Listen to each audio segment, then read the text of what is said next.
Yes, Monaco, Gambit. They 5-man smoked into the enemy triangle. Looks like Navi saw it coming, though. Well positioned to be able to pop the smoke and get out. 30 seconds to battle. They were actually, so little fun stuff is I was watching them having their little talks in the lobby before the game does start. Both of them, of course, you know, lots of history between them, and especially with No One and Always Want to Fly and those guys in general and all that. So they were all chatting. They were talking about Earthshaker before the game, saying how broken it is. Yeah. Then they get a first pick Earthshaker comes out in the game for Navi. So well, you know, but they're in a good spot. You've only got yourself to blame if you're not willing to ban it. So yeah, we'll see what how this goes. Earthshaker Beastmaster is, you know, I don't think I've actually seen this combo of late very often, but it does make a lot of sense. I mean, Beastmaster, his weakest point is level 1 and 2, and being able to have this Fissure block at the very start can definitely do a lot for being able to win this lane. Yeah, definitely.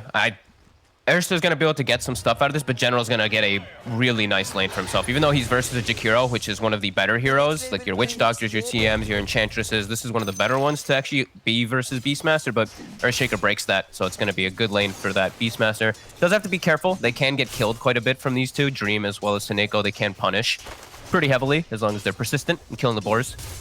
But yeah, lane positioning should just be fine for General. Iceberg versus No One in the mid lane matchup. No One certainly looking forward to seeing him back in the mid lane again. Yeah. You know, it's feels like it's been a minute. It feels like it's been I feel like I haven't seen him in such a long time, actually. I don't think I've gotten a chance to cover ASM at all, really, in this so far in the circuit, at least. I think I saw one. I got to do one game of them, but besides that, it's been pretty limited. So I'm excited to see what they're going to be able to do, because Dream's been really impressive for me overall in his carry. And it does look like he's gonna have a pretty tough game ahead of him. Yeah, it certainly feels like I don't know. What do you think about this trade-off? Because I feel like the storyline is, you know, like, oh, No One's just a better player. Like, of course, this is a general upgrade. But I've heard from multiple players and multiple teams or coaches or things like that that you never really know what a player brings to the table until they're gone. You know? Yeah. It's like there are certain things about the play style. It's not just all about skill, right? And how a team is successful. Oh, absolutely, yeah. There is a lot of cool stuff too, where I think he has such a big hero pool. I think this is like those perfect type of patches for him. So I'm always looking forward to this. I think he's obviously just gonna get forced on puck most of these games, but I feel like it's always fun to get to watch No One at least open up and be able to play more heroes and just get stuck on all those VP heroes he used to play. And then our bottom lane is what? Nyx Assassin Underlord. That doesn't feel like a super fun lane.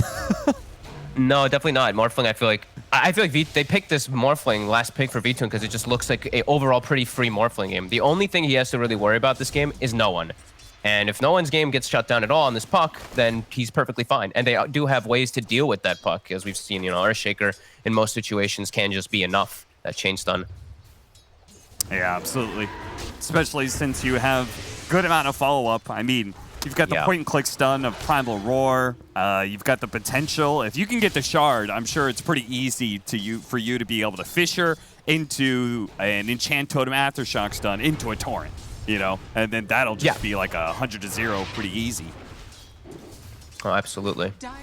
I think I'll be pretty worried if I don't see ASM just kind of dominating at that 20-minute mark when it does hit. If the shard comes out and I see Navi in like a good position, like 2K, 3K, even like something like that, net worth advantage, I think it's going to be a really tough game for Monaco. They're really under the gun to stay ahead, get ahead and stay ahead in this game. All right, well, this is where the top lane's going to start getting hard. We've got level 2 Boar, so Seneko can't deal with it very easily, and Dream is going to have some issues in general with this lane. In fact, he's going to make a run for his Ring of Health because he knows how badly he needs that extra bit of regen. It's going to be in an awkward position, though. Roger's just going to keep his distance, kind of keep him zoned out potentially. Wonder if he's going to throw a Fissure. General's cutting across. I'm surprised they didn't really go on him with the board to try and get a bunch of damage. But seems like you talked about how important the mid lane matchup is potentially. He really wanted to be there for the power rune.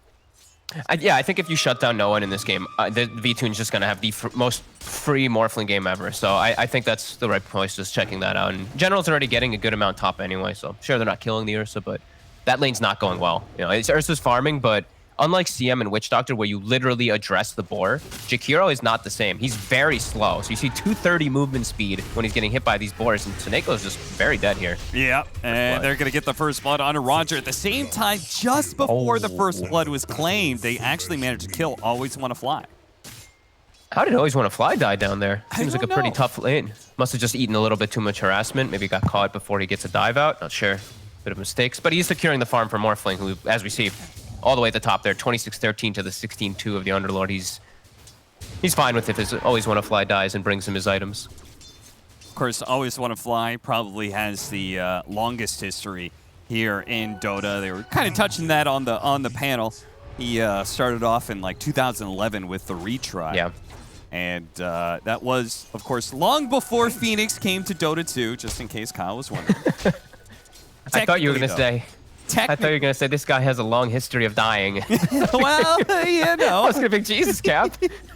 It goes hand in hand. When you play 5 position for a really long time, you're naturally going to rack up some deaths. In fact, I would love to see the stats on what player has the most deaths in professional matches just across their career. That would be a fun one. Pylite Eye? Yeah, that's got to be I would raise that right there. Yeah. Pi very sacrificial. Always Wanna Fly has definitely got to be up there. I'm sure the legendary captains of Kuro and Puppy are probably, you know, at least close to that top 10, if not in it. Yep.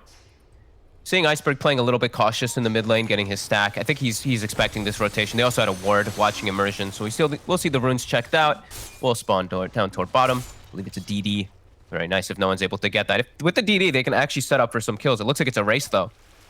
Iceberg, he doesn't want to let him get a second power rune here, and he'll force the DD to be picked up. Now, thanks to Always Wanna Fly being here, they have a small chance to be able to win this fight, especially with the bow coming in. Immersion's going to be pulled back into it. Managed to time the spike carapace to turn that boat damage, but it's not enough to live. Is it enough for no one to be able to get this kill? Slow down, Always Wanna Fly, just doing everything he can. The smallest Icarus dive to get that movement speed slow onto no one. Now he's got to make sure that he can actually get out. He does die here, but ultimately he did save his mid from going down. Well worth it, I think. Yeah, definitely. Nice little plays for sure. That's top. All right. Yeah, looks like we had some action happen up there too. Dream getting pressured, and this is scary already. The Ursa is getting slowed down. There's already a book 1 on General, his most comfortable hero, this Beastmaster. Level 6, Underlord is not able to slow down Morphling at all. VTune is having a completely free game. This is already a big concern, as Na'Vi, with the better win condition in the later stages, is really leading this early game already. As Seneko, see you later. Yeah.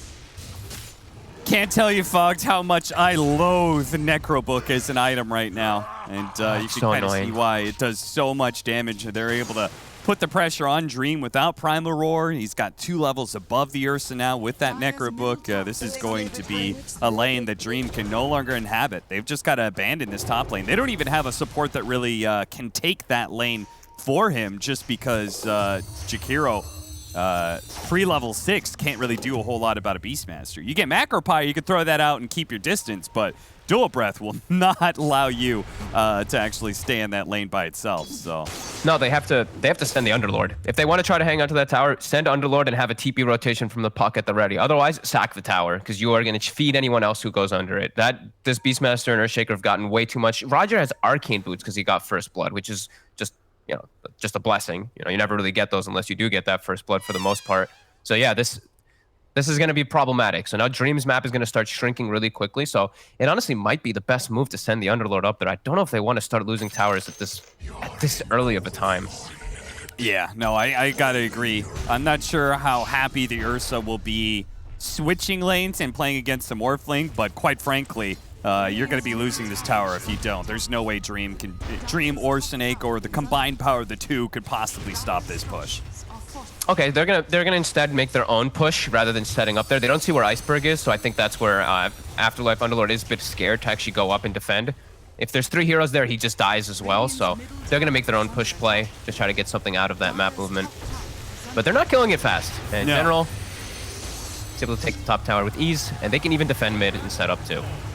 Once again, making the spike carapace play, returning some damage onto Iceberg. Iceberg positioning nicely, though, in order to get the cleave hit to finish Seneko. So they take a bit of damage on that mid tower, but the entire top tower is wiped away, and the Sage Wagon is still very much alive. So that threat is still there, potentially doing some good amount of damage on the tier 2 as well. Something that ASM Gambit is going to have to find a way to address it. Radiant's middle tower is under attack. Big concerns. I'm already. If I was in their shoes, I'd already be sweating. Yeah. Morphling just not pressured, and you don't have ways to pressure him. You're killing Phoenix a bunch, which is great. You know, you're getting these always want to fly kills, which he should go down. Yep. But you're not slowing down Morphling, and your Ursa is being significantly slowed down. Like, great, 3 deaths. They've got those 3 kills, but they don't do anything for them. They're getting earn charges for no one, which is great for him, but that's just about it. 5-3, a 3,000 net worth lead this early, and we aren't even like seeing the Beastmaster fully in swing yet. Once he gets Necrobook 3 and like is taking out that mid tower, like that's where you really start getting a huge net worth lead, because then you've got a giant map control lead as well. So all your cores are just going to be farming 2 to 1 compared to the enemy side. They can just shrink the map completely. I feel like VTune can solo pressure bottom as Morph while his 4 teammates pressure mid, and you force this hand of ASM Monaco. Like, what are they supposed to do in that situation? You have to fight, which is scary into this book right now. Yeah. But I think it's the best solution that they have to do. They have to park this Underlord in the mid lane. If they lose this mid tower in the next few minutes, there's going to be no space for Dream to farm this Battle Fury. Yeah, 100%. This is it's also the best opportunity for them to be able to create some space for Dream, is if they can get into these fights in mid and hold out, especially if they can get a kill out of it, it'd be even better. The boat's going to come in, but the damage reduction, it's not going to be good enough. Iceberg goes down, does do a little bit back to no one, but not worth talking about. So that is a really good start. They do have to worry about bottom, as here comes push from VTune. Yep, they'll have to send one down there, but just keep this Underlord, keep the puck in the mid lane for the most part for these next few minutes. Just keep slowing down that push, keep slowing down General as well as Iceberg. And Iceberg, he has to be more careful how he steps up as, always want to fly as well.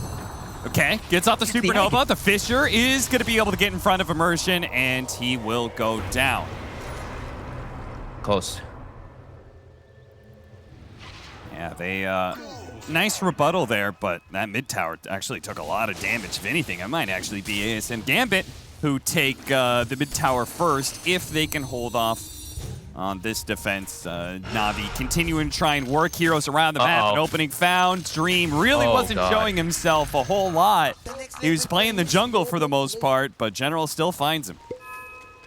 Just the general Beastmaster things. Looks like he tried to man fight versus that Necro Warrior, and he just gets roared and turned on. General, as you know, actually we've gotten to cast a lot of these Na'Vi games when he just stands on those high grounds. That looks like it was one of those situations where Ursa just walked into books and gets completely demolished.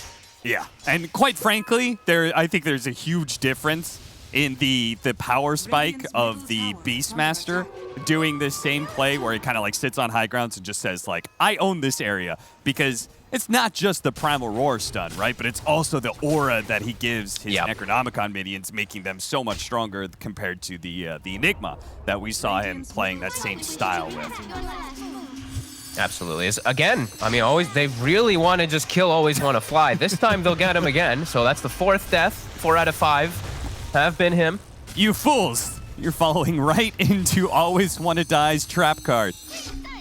They really are. That's the thing, you know. It really is happening as we see General. Book 3 is online, so he's looking to set up on mid. Iceberg has to be a little more careful now, though, because he can't be the one actually just walking up to hit this tower. They have to get a flank maneuver on Na'Vi. Otherwise, he can just die. He still is very susceptible to that Firestorm damage as he's very high HP, lots of nuke. So Iceberg has to be a little more cautious with his moves. Oh, that Vendetta. It breaks the smoke.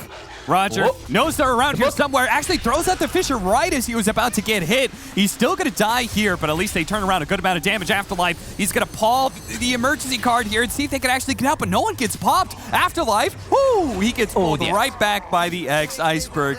He was not going to let him get away. And now Na'Vi, they have a chance to just full-on run at the mid tower and even the odds here. I feel like I'm just seeing this, like a similar game happen so often lately where it's the trap of this Nyx.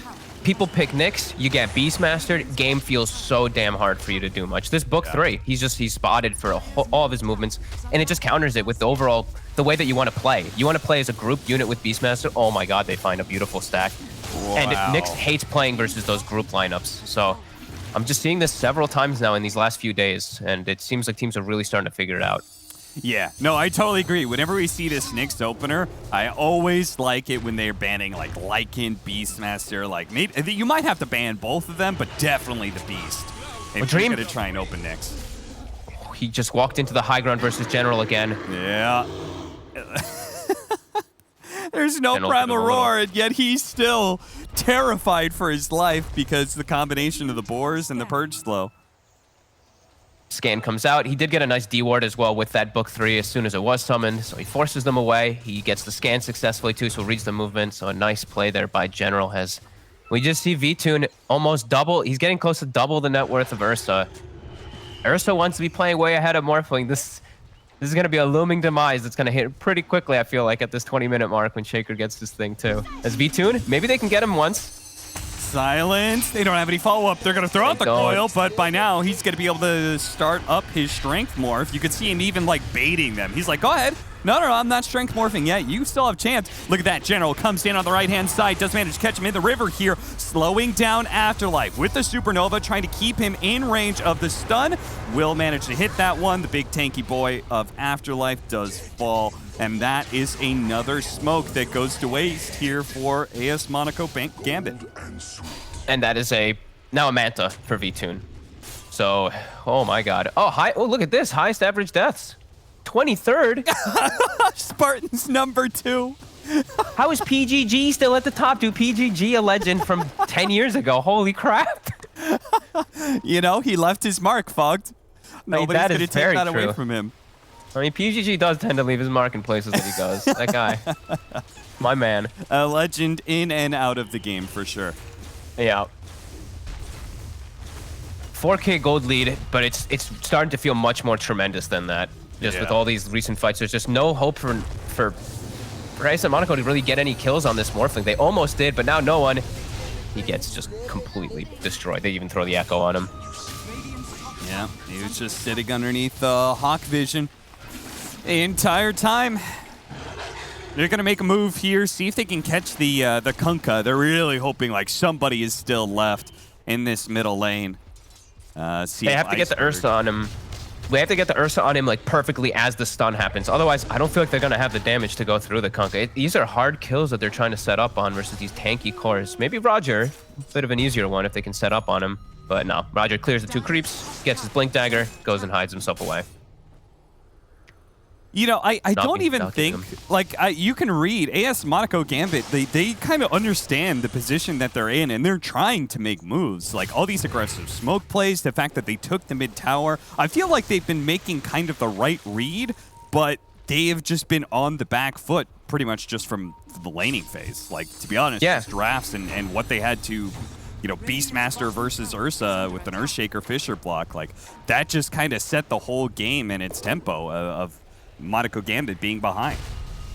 Absolutely, but that is what happens when you're playing versus Beastmaster, when you don't have a way to actually address them in lane, right? Like you get the deep tower pushes going, and then you get deep wards to watch the movement. So, you know, Na'Vi can pick and choose which battles they always want to do because they're probably seeing these setups happening from AS Monaco. So it's hard. It really is tough for them right after that laning phase to recover, unless they just have perfect synergy, perfect plays with the puck.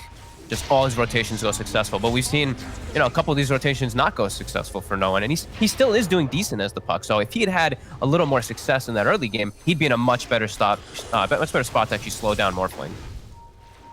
Gambit, they tried to go for the trade-off there. They were hitting the tier 2 tower. They probably knew Roshan was going on. That's a classic trade-off. Unfortunately, they couldn't do the damage fast enough to take the tier 2. TPs come in, and Sineko is going to be the victim of that rotation. Now, you could see AS Monaco Gambit are still trying to play like out on the map, but Na'Vi are not really splitting up too much, and they know they're around here. They're chasing them down. They are going to be able to find both of them here as Immersion's going to be chased down by the Beastmaster, and no one. He's got an orb. He's got a phase shift. Might be able to jump away.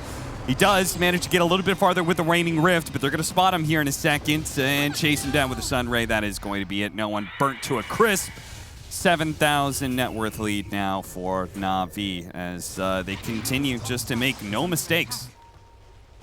Yeah, Swoop swings around the map. You can see that ASM Monaco is they're getting desperate, you know, trying to find any ways to make space so that Ursa can get his farm online. Look at the positioning of where they just were. I think that says everything about the state of the game. They're between the tier 2 and tier 3, just cutting creep waves, and they're the dire team, by the way, right? Yeah. So it says everything about how they feel about the game, where Ursa's just nowhere near ready to fight, and they're just forcing Na'Vi's movements at least a bit around so they can get some space.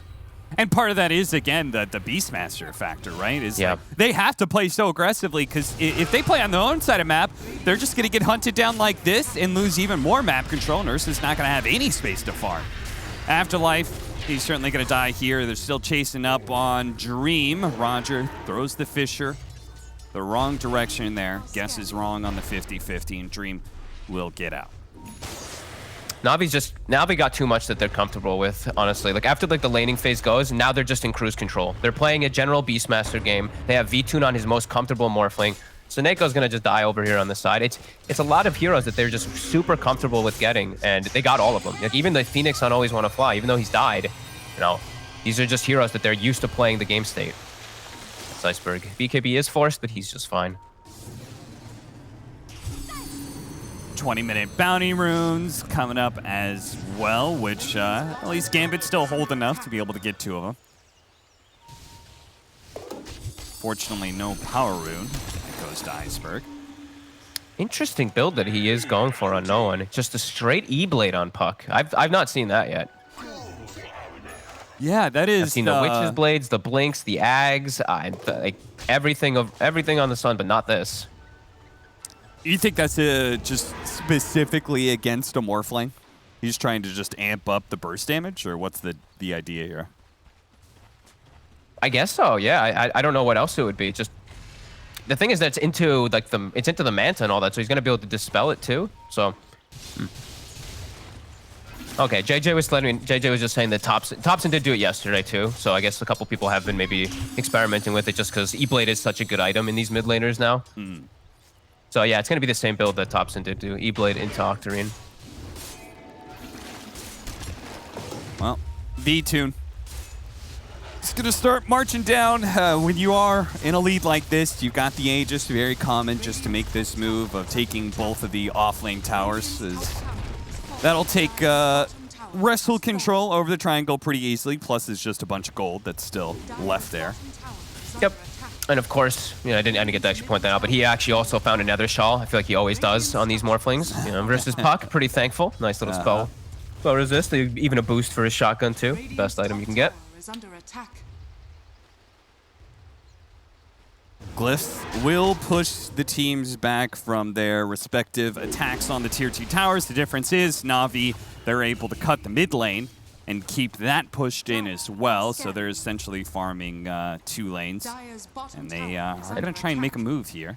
Yeah, they still have some time on their Aegis, so they're looking to force this fight. Book is going to be down for about 10 more seconds. And the Hawk, oh god, it's scouting. It sees both supports. They're claiming the high ground, looking for a wraparound as well with the Kunkka. Fisher goes out, lead off on the Nyx Assassin, not letting him get a chance to get off the Spike Carapace, but they also want the extra kill in Seneko, so the cores are saying, you guys got the Nyx Assassin, right? I'm going to go ahead, run down Seneko here, run down the captain of AS Monaco Gambit.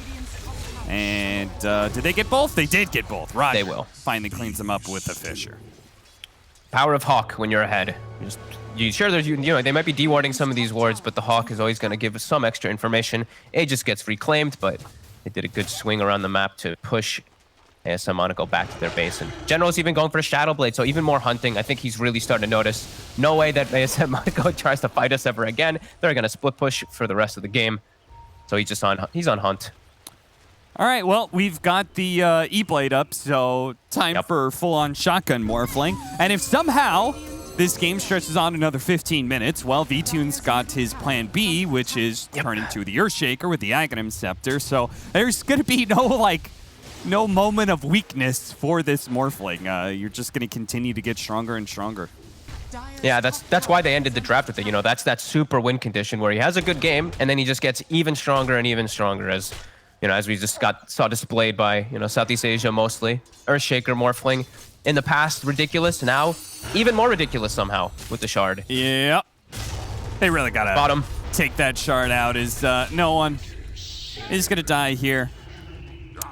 You really gotta make it so the shard is the Fissure does not have aftershock attached to it.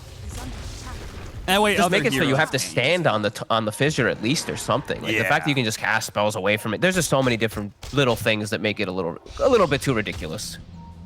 Dream. Now, there are 3 heroes here. They could kind of collapse on Na'Vi, but there is, of course, that outpost, which they're going to try and take here. The Beastmaster's already rotated in. He's going to TP on in. See if they can finish off Always Want to Fly. They can't. Supernova's going to go down. They go for the attempt at an Uber out, but that's going to be denied by X marks the spot. So, yeah, instead of a sandwich, they end up getting obliterated, and now they're very likely... I mean, Fox, I don't really know what else they can do with this lineup. Quite frankly, I don't think there's a winning point in the future. I don't think there's been a winning point for a very long time, right? I don't think they've gotten a...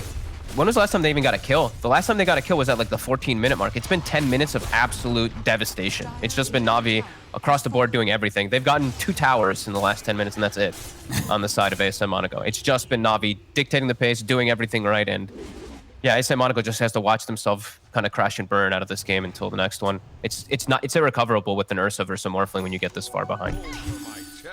Yeah, so they're pretty much banking on some extreme throws and somehow pushing this to some sort of super late game scenario where Puck and Ursa are maxed out on items. I don't even know. Okay, well, they're going to go for a smoke here. See if they can just outnumber Na'Vi and win engagements that way. Always Want to Fly. A bit of deja vu. We're going to watch him receive the full brunt of AS Monaco's frustration and anger. 5 of the 7 deaths, doing his job. They did try to make a move while those ultis were on cooldown. So Phoenix Egg and that Earthshaker Echo were down. So tried to make their move out. They catch, unfortunately, just the 5-position Phoenix. So not getting a bigger kill. It seems like that's the story of the game. You know, killing the 5-position Phoenix. Not able to get much else as Na'Vi always seems to read the plays. And yeah, that Aghanim's about to be done for V-Tune already. So it's going to be a lower level of Enchant Totem, but who cares? He's going to be able to hop and skip around. I say that, but it's actually level 3. Just kidding. He's actually level 13 already. Yeah, Roger's been a part of a number of kills, so he's not too far behind. E-Blade starting things off. They're just trying to force a BKB usage here, which they will. Iceberg's going to turn around, see if he can catch somebody. Pulls back Immersion, but the rest of his team not fully ready to go for that fight, and it's unnecessary. After all, Roshan is up, so they could just play for that. Let the fun begin. Ags Morphling.